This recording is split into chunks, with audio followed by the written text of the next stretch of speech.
చేనేత కార్మికులందరికీ కూడా ఆంధ్రప్రదేశ్ ప్రభుత్వం మరొక గుడ్ న్యూస్ చెప్పింది. ఆగస్టు 7న ప్రతి ఒక్క కార్మికుడు అంటే చేనేత కార్మికుడి యొక్క అకౌంట్లలో 25,000 రూపాయల చొప్పున జమ కానున్నాయి. అండ్ ఇప్పటి వరకు ఆంధ్రప్రదేశ్ ప్రభుత్వం ఇచ్చినటువంటి అన్ని హామీలు కానీ పథకాలు కానీ ప్రజల వరకు కూడా వస్తూ ఉన్నాయి. అందరూ కూడా బయటకు వచ్చి చెప్తూ ఉన్నారు. మత్స్యకారులకి కావచ్చు, అండ్ తల్లికి వందనం కావచ్చు, ప్రతి ఒక్క దాంట్లో కూడా ఎలాంటి పారదర్శకత లేకుండా అందరికీ కూడా ఎవరెవరైతే లబ్ధిదారులు ఉన్నారో వాళ్ళందరికీ కూడా పథకం మాత్రం చేరే విధంగా గవర్నమెంట్ అన్ని సన్నాహాలు కూడా సిద్ధం చేస్తుంది.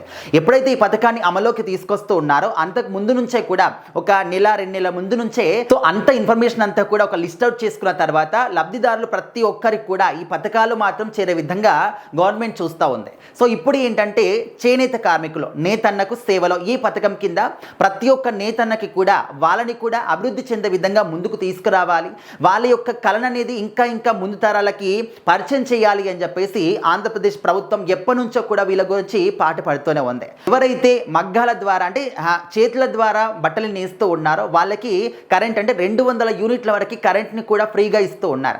అదేవిధంగా ఎలక్ట్రానిక్ మెషిన్స్ ద్వారా ఎవరైతే బట్టలు నేస్తూ ఉన్నారో వాళ్ళకి 500 యూనిట్ల వరకు కూడా కరెంట్ని ఫ్రీగా అందిస్తూ ఉన్నారు. అండ్ ఈ మధ్యకాలంలో మనం చూస్తూ ఉన్నాం ప్రతి ఒక్క దానికి కూడా కొత్త టెక్నాలజీ వచ్చిందన్నమాట.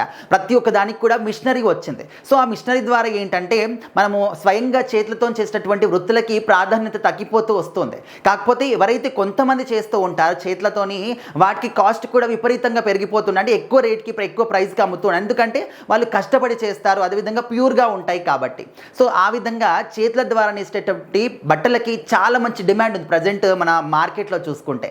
సో ఆ విధంగా వాళ్ళకి కూడా మనము చేయూతను అందించాలి, ఆ కళని కనుమరుగు కాకుండా చూసుకోవాలి, ఇంకా భావితరాలకి ఈ యొక్క కళని అందించాలి అని చెప్పేసి ఆ ముఖ్య ఉద్దేశంతో సో వాళ్ళకి ఆర్థికంగా సహాయం చేయడం కానీ, అదేవిధంగా కరెంట్లో కూడా వెసులుబాటు కల్పించడం కానీ, ఈ విధంగా అన్ని విధాలుగా కూడా చేస్తూ ఉన్నారు.